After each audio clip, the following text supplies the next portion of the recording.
Hey, what up, meats? This is Meaty. Today I have a wild story about 3 dice CeeLo, but it's also a story within a story because I was also severely greening out during most of this story, and I was basically viewing this in third person because of how gone I was. That part gets way worse later on in the story, and I'll put you guys on to the unfortunate events that happened with that. It was definitely not what I would call an ideal situation. But if you don't know what 3 dice CeeLo is, or dice as me and the boys called it, I think it's formerly known as 3 dice CeeLo, but I could be wrong. It's a game me and my buddies would play almost daily and gamble like crazy. Apparently, people see this game as like a game from the hood, which I didn't really know until I was in college because I played with some of my buddies in Florida in my frat, and they thought that was the case, that it seems like a game from the hood, but whatever. Basically, whoever gets the highest roll in this game wins. It's not really important for me to describe how the score is reflected from the roll of the dice. All that really matters is that the highest roll wins. And I highly recommend finding out more about this game and playing with your friends because it's pretty fun and it could get wild.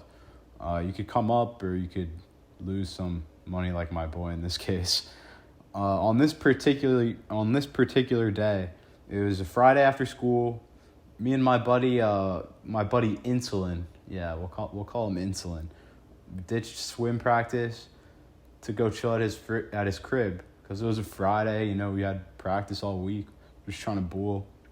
Later on in the night, we were probably like 6 or 7 heads deep at my boy Insulin's place, and one of the heads that pulled up was my boy Lil Germs, the homie. But see, Lil Germs was not like the rest of us when it comes to dice. He was definitely more of an addict than all of us. Some of us were kind of on his level, but he was definitely a gambling addict and a Nick addict, but we all were, so can't stress on that one, I guess. We were playing a bit, like, you know, the usual, just messing around with the boys. We always bring some cash, usually 1s and 5s, because we're broke high school kids. We're not playing anything crazy. And we're having a good time.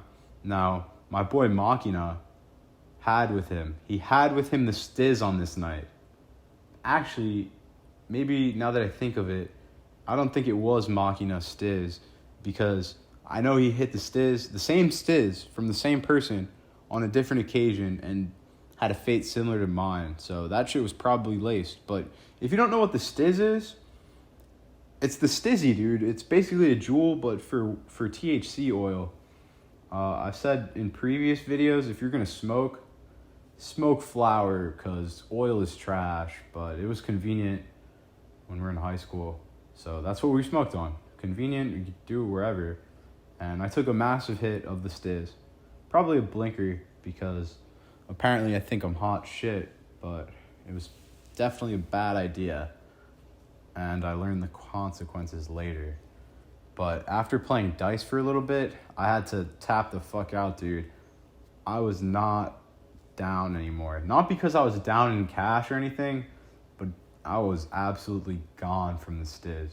I just slumped back in the couch with my eyes closed. I couldn't even move, but I was still very aware of everything that was going on. It was basically like I was seeing it through hearing it. I don't know, it sounds weird, but I was basically in third person viewing this whole encounter. And my boy Lil Germs he would always play like IOU games on dice when he was out of cash. So he's like Venmoing people. If he's out, he's like, I'll get you next time. But today was definitely no different.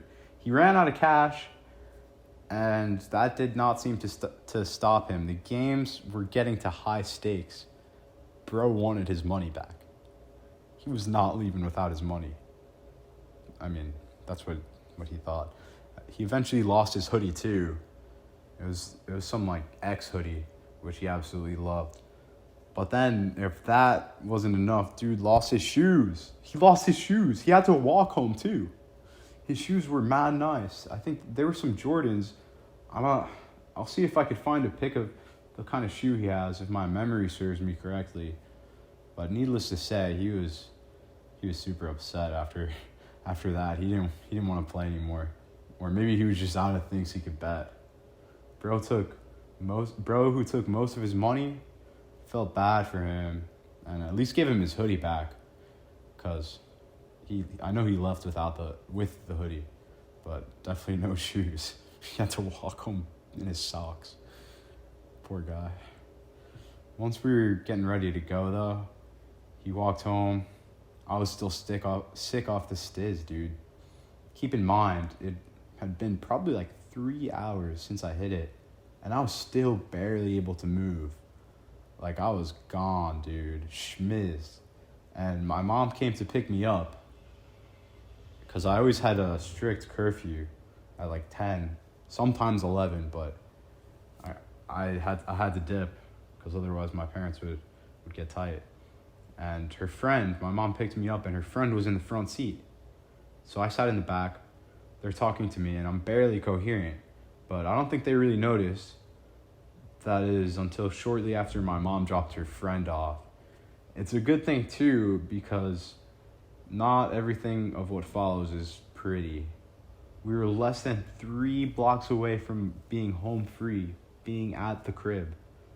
But all this talking and being in the car, dude, caught up to me. Absolutely destroyed the back seat and roof of my mom's car with projectile vomit. It's like I enchanted a Minecraft bow and just sprayed that shit, I guess. It was not pretty. She was pissed and made me get out of the car and walk home the rest of the way. You know how when you get drunk or green out and puke, but then everything suddenly feels better? That was absolutely not the case here. I could not stress that enough. It was not the case at all. The rest of the walk home was not fun. And then I get home and my mom's yelling at me to clean up the car, reasonably so. I was doing this till probably like 1 a.m. But I managed to convince them that I was just drinking beer, and that's why I threw up. They would be a lot more mad if they knew the real story. But that was years ago. Definitely not the best day of my life, or Little Germs for that matter. But that's just the way of the dice gods, I guess. On a side note, here's a cool flex of coming up on some 2s when I was playing dice on a different day. I hope you guys found this 2-in-1 somewhat amusing. Part of it was for me too, but the other part was just dread. Completely dread. Peace out, meats.